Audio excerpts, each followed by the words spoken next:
নমস্কার বন্ধুরা, রূপাদির রান্নাঘর অ্যান্ড স্পেশাল থেকে সবাইকে জানাই স্বাগত। আজকে খুব একটা লাইট ব্রেকফাস্ট নিয়ে চলে এলাম। শীতের কিছু সবজি আমার স্টোর করা ছিল, সেগুলো দিয়ে একদম তেল ছাড়া, আর স্বাস্থ্যের জন্য তো খুবই ভালো, পেটের জন্য খুবই ভালো, ছোট থেকে বড়। আশা করি আপনাদের সবার ভালো লাগবে। তাহলে চলুন রেসিপিটা দেখে নিই, চটজলদি হয়ে যায়। এখানে আজকে বানাবো তেলের ব্যবহার না করে চটজলদি একটা টিফিন, সেটা ছোট থেকে বড় সবার জন্য খুব ভালো। আমি আলুগুলো ঠিক এরকম একটা সাইজ করে কেটে নিলাম, আর আমি দেবো একটু এর সাথে মিষ্টি কুমড়ো নিয়েছি একটু কয়েক টুকরো, আর একটু কড়াইশুঁটি নিয়েছি। গাজরটাও ঠিক আমি সবজিটা আপনাদের চয়েস আর সদস্য অনুযায়ী নেবেন। আমি এখানে দুজনের জন্য বানাবো, তো আমি একই সাইজ রাখবো। এখানে আমি একটা মিষ্টি আলু নিয়েছি,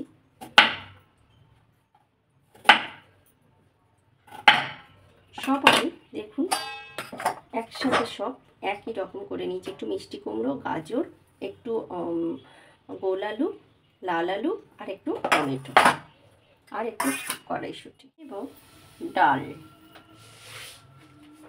এই যে এক বাটি মানে পোন বাটি যেটাকে বলা হয় ডালিয়া নিয়েছি আমি, আর সব মিলিয়ে এক বাটি, একদম ফুল এক বাটি মুগের ডাল আর ডালিয়া। আবার গরম হয়ে গেছে, এখানে আমি শুকনো খোলা একটু ভেজে নেব, মানে কড়াতে, যেহেতু বলেছি তেলবিহীন। বেশিক্ষণ ভাজবো না, দেখবেন একটু সাদা সাদা হয়ে যাবে তাপ লাগার পরে ডালিয়াটা, তখন এটাকে ভাববেন হয়ে গেছে।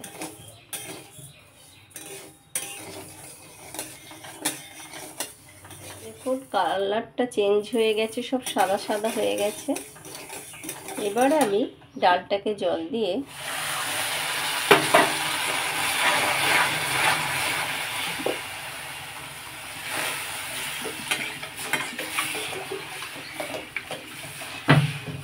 আমি কিন্তু এবারে এটাকে ফেলে দেব, এই জলটা ফেলে আমি সেদ্ধ হওয়ার জন্য জল দিয়ে দেব।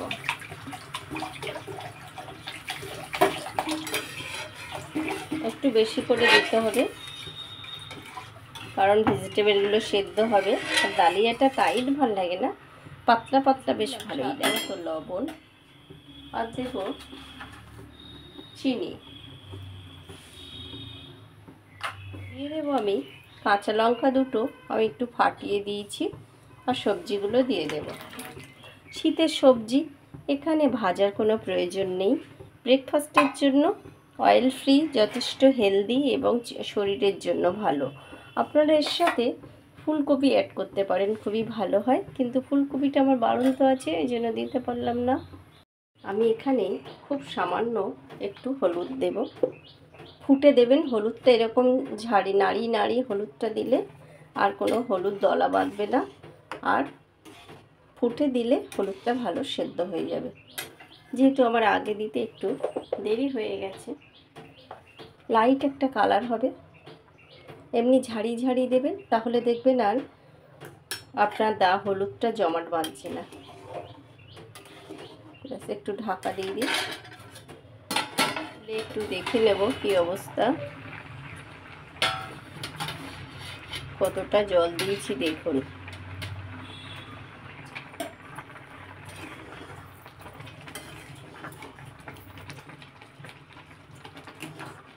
তাই মনে হচ্ছে জল যেন কম হয়েছে। এইখানে আমি একটু দিয়ে দেব ধনিয়া পাতা। ডালটা কিন্তু দিতে ভুলবেন না, ডালিয়ার সাথে মুগের ডালটা খুব সুন্দর টেস্ট এনে দেয়।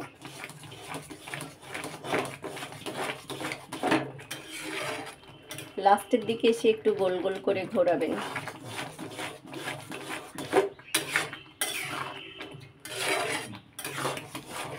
যদি একটু পাতলা খেতে চান তাহলে আরেকটু জল দিয়ে দেবেন। আমার এখানে সব সেদ্ধ হয়ে গেছে। আমি এখানে বিনস অ্যাড করিনি, এই জন্যে যে গ্রিন মটর আছে, যার জন্য বিনস দিলাম না। এই জায়গাটা নামানোর আগে আমি একটু দিয়ে দেব বাটার, কারণ হচ্ছে সম্পূর্ণ অয়েল ফ্রি। বাটার একটু দিয়ে দিলাম। আর যদি আপনার এখানে একটা ভাজা মশলা থাকে বা গরম মশলা থাকে আপনি দিতে পারেন। আমি ব্রেকফাস্টে তো উগ্র কোনো ফ্লেভার নেব না। এটা বাচ্চার টিফিনের জন্য খুব ভালো, হেলদি এবং পুষ্টিতে ভরপুর, এবং বাড়িতে কোনো সুগার পেশেন্ট থাকলে তার জন্যও ভালো। শুধু আলুটা একটু তাকে দেবেন না, এবং ছোট বড় সবার জন্যই ভালো। ব্যাস একটু ঢাকা চাপা দিলেই হবে। কিন্তু আপনি যদি সুন্দর ফ্লেভার চান তাহলে অবশ্যই ভাজা মশলাটা এখানে দিতে পারেন। ধনিয়া, জিরে, গোলমরিচ